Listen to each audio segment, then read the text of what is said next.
کاپیتان سلسال و شمامه حرکت کنید. دریو حرکت مونی. تشکر.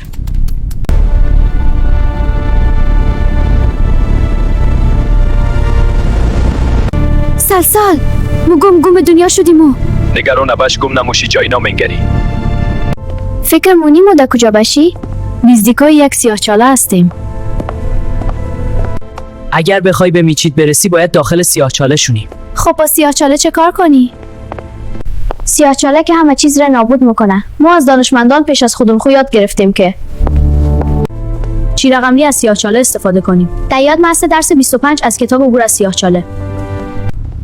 ما مجبوری داخل سیاهچاله شونی؟ علی سیاهچاله مونه به 100 سال نوری پیشتر مبره. موضوع سیاهچاله چیه؟ وقتی از سیاهچاله بر شدی در میچی نزدیک موشی. مو باید وارد آن سیاهچاله شونی؟ دگمون مری.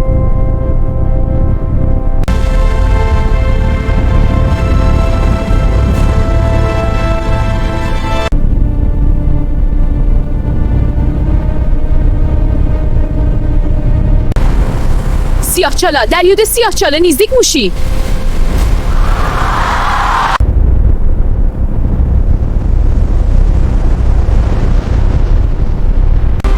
شما مواظب باشی. دریو منفجر موشه.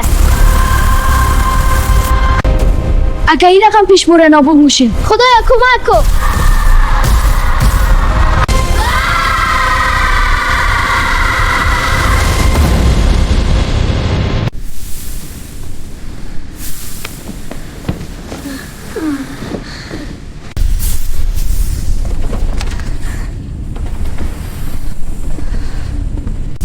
عجب طوفانی بود.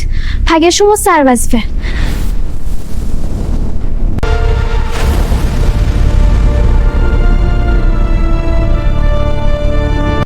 پک شما سی کنید رسیدید میچید.